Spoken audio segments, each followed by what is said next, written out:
We talked about yesterday the activity in the Atlantic, how the Atlantic is now fully open for business when we get to this point of hurricane season. Couple of systems that we're watching, but yes, some big changes with Fred that came down with the 5 p.m. update from the National Hurricane Center. If you've been with us over the last few days on Tracking the Tropics, we've been talking about this possibility because this system has been so poorly organized.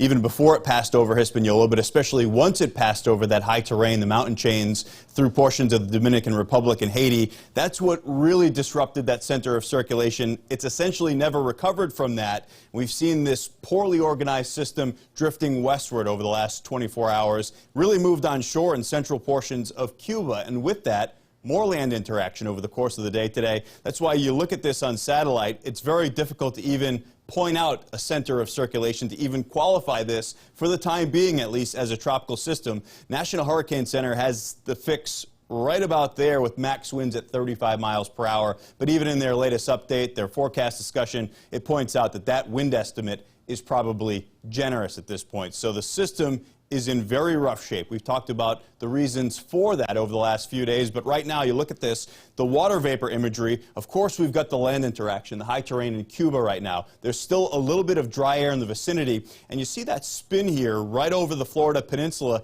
That's that area of upper level low pressure that we've been talking about that's putting additional wind shear on this system. So it's kind of a trio, a trifecta of factors that hasn't been allowing Fred to get any stronger. And my estimate is that it's likely gotten a bit weaker over the course of the day today.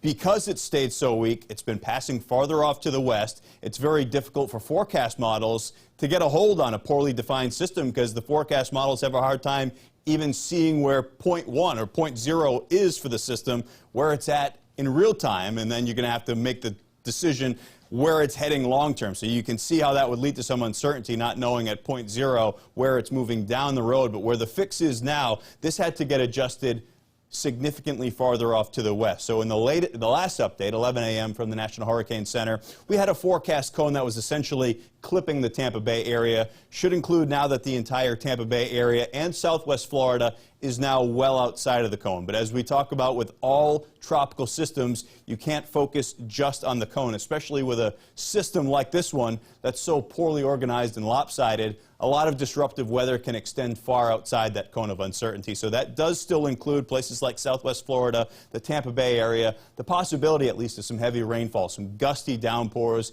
even some isolated tornadoes. Still a threat as this passes off to our west during the second half of the weekend. But something else we've been talking about over the last several days, once this system emerges into the eastern Gulf of Mexico, there's going to be a bit of a lag here because of the system struggling so much right now. Tropical depression, Fred, a tropical depression at best. Once it moves, though, up into the eastern part of the Gulf of Mexico, that wind shear could finally relax just a little bit. Sea surface temperatures, those are very warm in the mid-80s. This could be an environment here as it's approaching a landfall. Big Bend, likely somewhere in the Panhandle, perhaps even as far off to the west as Mobile Bay.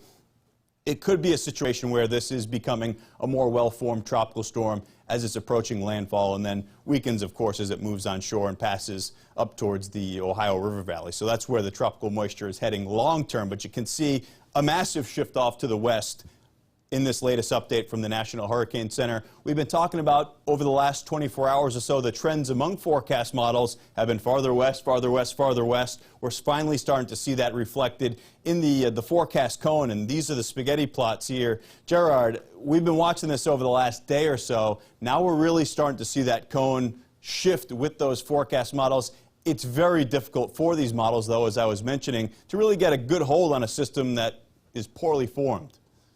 Yeah, that's the key right now, is that the majority of the information that we are putting out has a hard time locking on the initial position of the storm itself. If this was over water, not interacting with land, if things are really solid, those models would be in much better shape and we'd have a little bit more confidence. So until it really emerges away from Cuba, as you talked about here, we may be having a little bit more of a shift with things. But that westward shift is a major change depending on what part of Florida you're living in.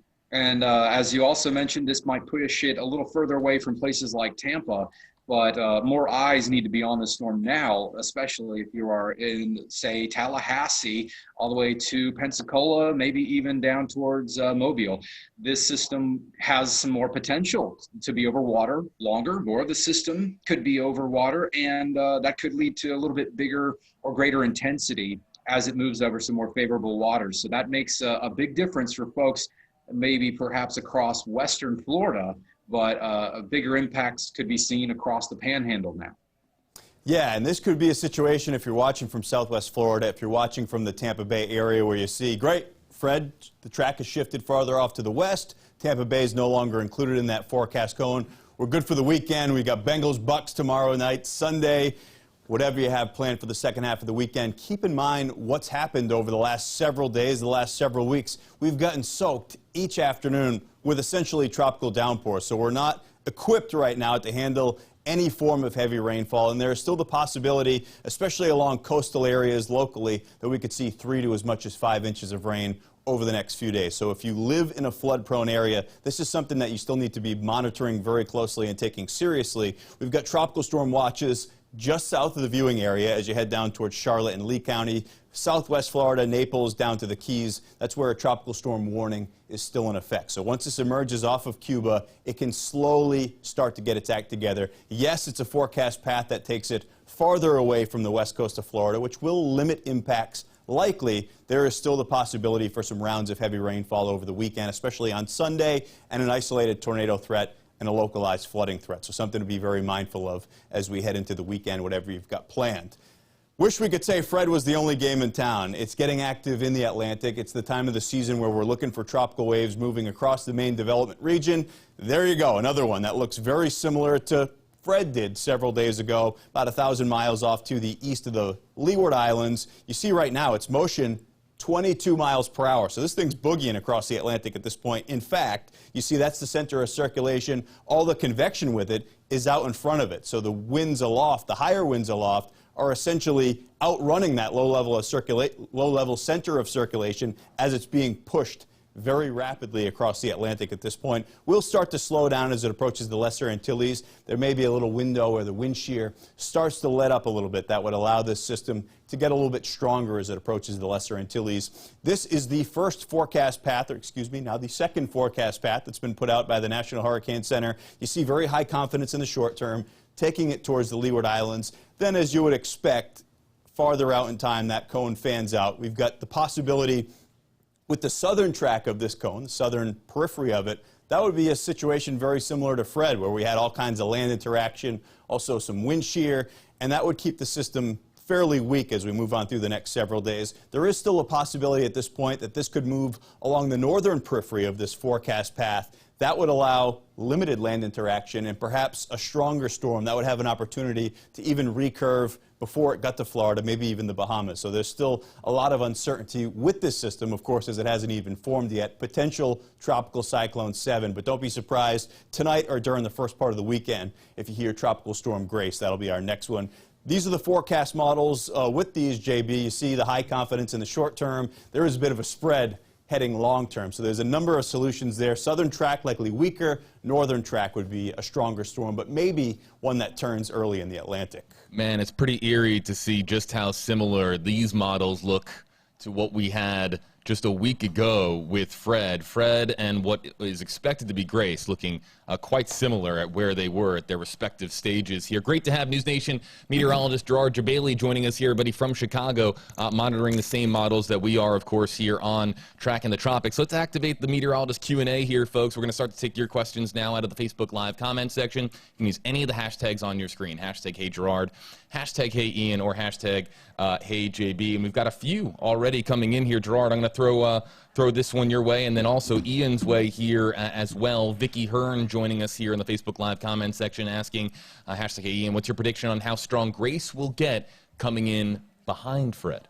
Grace is kind of the big talker right now on social media because single model runs have kind of blown this system up a little bit. You saw that forecast track, though, from the National Hurricane Center, and I do think there's a bit of a spread there, but some of the same issues that plagued Fred could be plaguing Grace as we move on through the next several days. I do think, Gerard, southern track probably weaker. We haven't seen a storm recurve yet, but that ridge could be a bit weaker. Possibility that we see a stronger storm, hopefully one that is a fish storm and stays off the East Coast. It certainly looks pretty impressive right now at the moment, but as you also mentioned, it's being pushed so hard by some of those upper level winds. It may have some slow strengthening, but it's still a little bit over some slightly cooler waters than what Fred is over right now too. We might still be seeing temperatures in the 80s, more than sufficient, but as you and I both know, the Gulf of Mexico is always just so ripe, especially as we get out of July into August. And then into September, it is usually just some of the warmest waters you can have. So we may be seeing, of course, re-strengthening of Fred. Grace is still a story yet to be fully told, but it is still over water. It's not going to have a whole lot of interaction with land until the next, say, day or so. Before we get a little closer to Puerto Rico, we could see it at least become strong tropical storm strength. I believe you would agree with that. Yeah, that's definitely a possibility with this one. Let's get to this next one here from William Young. Hashtag, hey, Ian, could Tropical Storm Fred possibly hit Houston or the Texas coast? Of course, we have a lot of Texas viewers joining us here as well on Tracking the Tropics. We were talking about a major shift west, but not that major, Ian and Gerard. This has been a situation over the last couple days where there have all along been some forecast models that were hinting at this potential, what we're looking at with the forecast path right now. So could there be some nudges farther off to the west? Sure, that would take it more towards the central Gulf Coast. But, Gerard, I think Texas at this point, far west, not something that they need to worry about with Fred. I'd say it's off the table. That's the good news. So we won't see any interactions there, but we're still obviously focused not just on that cone of uncertainty. There will be some impacts felt in places like the west coast of Florida. So just if you're watching from Tampa, you're watching from, we'll just say as far inland as Orlando. It doesn't mean that you couldn't see some impacts with perhaps some heavy rain. And the other thing that we'll have to pay attention to are some of those outer bands that could spin up those very quick moving, but also quick spawning tornadoes. Those outer bands, especially that northeast quadrant, that upper right quadrant, is, of course, the most notorious area for that sort of thing. Will those bands reach out far enough to impact that far inland is a good question. We need to see Fred get some organization back before we know exactly where that's going to be. But at the very least, some heavy rain should be expected along the west coast of Florida, all the way up until the main impacts, the wind impacts at tropical storm strength, and then we start to see some of the biggest ones, which would be seen likely up there in the Panhandle. But in the meantime, luckily, Texas, you don't have to worry about that. Even as far west as Louisiana, I would be surprised if we had a whole lot of impacts from there, as generally that western side of a storm is usually a little bit drier. So you may not see much more in places like coastal Louisiana. Then some higher seas, some rip current risks. And again, you may have, of course, that high surf as well. But right now, at the very least, we could say Fred is going to take its time before it emerges off of Cuba, before it really organizes again. And then it's likely going to take a slow turn to the northwest and then north across, most likely, the Panhandle of Florida. Again, Gerard, Jebaily joining us here, everybody from News Nation in Chicago, and you can use any of the hashtags that we have here on your screen, including hashtag #HeyGerard. And I'll tell you, when I mentioned that Gerard was joining us here from Chicago, the social media comment section just lit up with comments, including from Chuck Andrews here, hashtag #HeyGerard. We need some Chicago pizza in Florida. Help us. And you know what? Hey, listen, you can order in Chicago pizza into Florida this weekend, and the flight would probably make it because this track has shifted, Gerard, just so significantly to the west now, especially for areas like Orlando. Even Miami might only see fringe impacts from this system. I would say so. I think if you did an overnight Lou Malnati's pizza, it should arrive on time.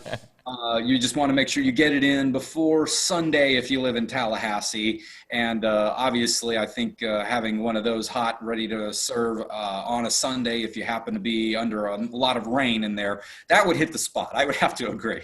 How about all the comments that we just a lot of Chicago love coming in here in the Facebook Live comments. Another 5 or so minutes here, everybody, with meteorologist Gerard Jebaily joining us, everybody from News Nation, as well as meteorologist Ian Oliver here on Tracking the Tropics. We'll get to your questions and comments coming in here. You know, one of the first things that I saw in our social media comment section when we went live here is that our a lot of commenters who say that they're more concerned about potential Tropical Cyclone 7, which is expected to become Grace, than they are about Fred. Hayden Heaney, and I'll pose this to both Gerard and Ian here, saying, does potential Tropical Cyclone 7 seem stronger and more organized than Fred does? This is actually a pretty interesting question. It is, and I think that's kind of with the shift with Fred here, that people are already starting to turn to the next system. There's no reason to be more concerned about PTC 7 than Fred right now. Fred is still going to have legitimate impacts on portions of the Gulf Coast, at least. Maybe in the Tampa Bay area, looks like that's reduced. We're not worried about wind with this. It's not a wind event. We're not worried about surge, which I know a lot of folks here live in low-lying areas. Any talk of surge always is unsettling. We're not worried about that with Fred. We are talking about the possibility, like we have over the last several afternoons, pockets of heavy rainfall, an isolated severe weather threat. With potential Tropical Cyclone 7, or future Grace, we'll call it, we're a week out from any possible impacts. We're not even at the point where we would be putting the antennas up locally that we need to be watching this system. It's a possibility. It's out there. We're talking about a week away at this point. Yes, it looks decent right now, but by definition, it's not even a tropical system yet. Doesn't have a closed center of circulation, and it still has a number of challenges ahead. There's eventually going to be a good chunk of wind shear that it runs into in the Greater Antilles before it runs into the actual Greater Antilles. The land mass is there that could be very disruptive, like we saw with Fred. Yeah, I agree with you. You cross that bridge when you come to it, Ian. So one storm at a time, and so many things can happen in the meantime with that one. It has to interact with land. Is it going to stay over waters the entire time, or is it going to have a lot of that land interaction and also wind shear? So until it gets a little closer, you don't necessarily need to do anything different for that system than you would already or should have done for Fred. So everyone should be more than prepared for just about anything as you approach the peak of the season. So we want everyone to be prepared no matter what. But luckily, there's no major alerts right now that we have, but of course we're going to pay close attention to that. And there you go. You can see the current cone of uncertainty does take it over Puerto Rico, over places that have high mountainous terrain, Hispaniola. And so many things can happen during that time. But it still bears watching. But right now our eyes are on Fred. It is priority one. It's the one that is going to bring us the soonest impacts than Grace, or likely future Grace, will bring. As we get to more of your questions, just want to, again, point out just the amount of Chicago love in the Facebook Live comment section is noteworthy here. S.C. Hollinsworth, hashtag Hey Gerard, go Cubbies. Cubbies, of course, Chicago Cubs we're talking about here. And then Sherry Miller, hashtag Hey JB, even more north. Yep, Ian has to get ready for the 5:30 news here on WFLA News Channel 8, so you'll see him, everybody, on our broadcast product. A few more minutes here with Gerard. Sherry Miller asking hashtag AJB, the end of the storm, would it maybe hit New York with any part of storm or rain next week? I mean, we're talking significantly inland here with this question, Gerard. What do we say for some more of those inland states like Sherry's talking about here? Oh, it's got a long way to go. Obviously, we're going to be seeing so much of the storm fall apart as it moves inland. Could it bring some rain as it tries to curve more north and then maybe get scooped up northeast? If it did, it would probably not be anything torrential, because normally those systems get picked and scooped up and moved at such a high speed. But again, that is a very distant question. It's not out of the question that we could see some rain get moved across those areas. But I don't think at the moment, the way it's looking, even though it's this far out, that we'll have anything that would be hugely impactful, given that it will likely be picking up speed and moving through at such a fast pace, How about this one here from Kanetta Walker here, hashtag Hey JB, do you think that there will be some power outages or damage in the Valrico area? Valrico, of course, being here in the Tampa Bay region. I need Fred to chill. It's my birthday weekend, so happy birthday to Kanetta joining us here. But power outages, damage, how about fringe impacts here in the Tampa Bay area, Gerard? Good question. Again, we're not too concerned with the winds. That is going to stay offshore more than anything. Some heavier rains don't usually cause power outages. However, when you have a lot of flash flooding, a slight breeze can sometimes cause a few of those spotty or isolated power outages just because the soil's so loose. But that is not anticipated right now.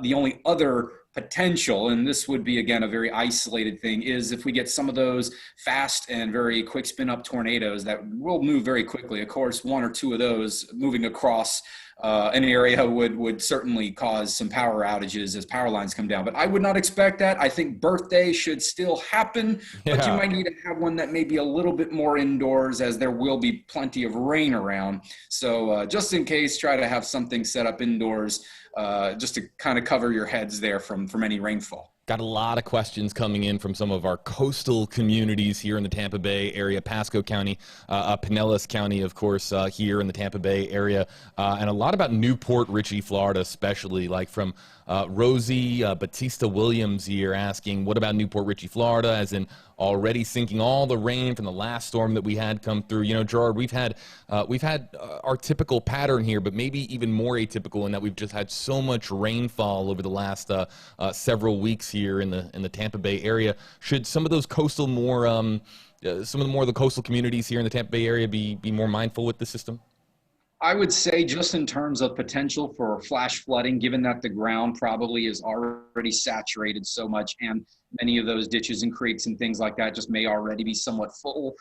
Normally 2 inches of rainfall in Florida is nothing highly unusual, but when you have that maybe sustained over several hours, you'll get 2 inches of rainfall. That could lead to some more potential flash flooding in places. So I would say a slightly enhanced atmosphere for potential for flash flooding there. I would not necessarily call this what you may have with previous systems, but just a slightly greater risk for flash flooding, just with again, 2 to perhaps 4 inches of rain, I believe, were what's forecast across very far coastal regions. But again, another shift to the west, we could see some of those heavier rains staying just offshore, and then maybe you might escape some of the flooding impacts if that were to actually occur. If you haven't seen Gerard Jebaily on News Nation, give him a watch here, folks. I'm going to ask Gerard to let us know exactly how you can watch him on News Nation. If you haven't heard of News Nation, of course, our parent company, Nexstar Nation, they have launched their full cable channel. And if you haven't watched it, of course, it's great to see not just Gerard, also Albert Ramon, the News Nation chief meteorologist, who's joined us here on Tracking the Tropics. Gerard, let us know, what are you going to be watching for in the hours, the days? What are you going to be looking at this weekend? I know that you work weekends there in Chicago. What are you going to be monitoring this weekend from Chicago as far as potential for grace, and of course with tropical depression Fred perhaps becoming tropical storm Fred once again? And also let us know exactly how folks can find you on News Nation. Mm-hmm. Well, luckily, what we are going to be watching for is what exactly is going to be happening with Fred in just the next 24 to 36 hours. Its emergence off of Cuba is pretty critical. Exactly when it emerges and then when we start to see it reorganize again, that's when we'll start to see all the data and forecast models converge a little bit more on a confident solution on where it could go, the intensity. So that's going to be something that's very important. So as you see, as we move into late Saturday, we should see it over the Keys, where that's, again, mostly warm waters. And it is going to be entering into some pretty favorable waters, 85 degrees or warmer in some spots.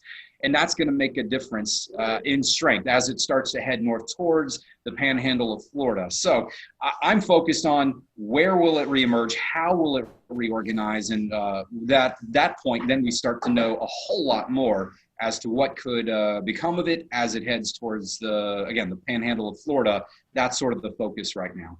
How to catch me on News Nation? You can go to newsnationnow.com, and you can actually just type in your zip code, and it'll tell you all the different ways we have. We have many live streaming abilities, so if you have things like YouTube TV, but also the cable channels, it'll tell you which channel we're on, how you can watch, and of course our lineup. I'm in for Albert Ramon starting this evening, so we'll be on tonight. You can catch me starting in just the next 30 minutes, but all weekend long we'll be there as well. Gerard Jebaily joining us from Chicago, folks, on News Nation. Thanks for everybody watching and using hashtag #HeyGerard, hashtag #HeyJB. Hey, shout out here for Sherry Miller and the family here saying hashtag #HeyJB, hashtag #HeyGerard. My daughters, Chloe Rose, Leah Danielle, shout out. Wanted to say how great the Storm team you are, and thanks for answering my question a few minutes ago. That's what we do here, folks, on Tracking the Tropics with all the meteorologists that we bring in here from across the country. Again, part of Nexstar Nation, our parent company, here with us at WFLA and all the other stations that we have, of course, across the country. Great to have Gerard on the program. Catch him on News Nation. You can catch us over the course of this weekend here on Tracking the Tropics. We'll have additional episodes pertaining to Tropical Depression Fred, what might become Tropical Storm Grace here in the days or so ahead. So look out for additional episodes of Tracking the Tropics on whatever app, website, or social media platform. For meteorologists Ian Oliver, Gerard, Jebaily, I'm JB Biunno. We'll see you next time, folks, on Tracking the Tropics.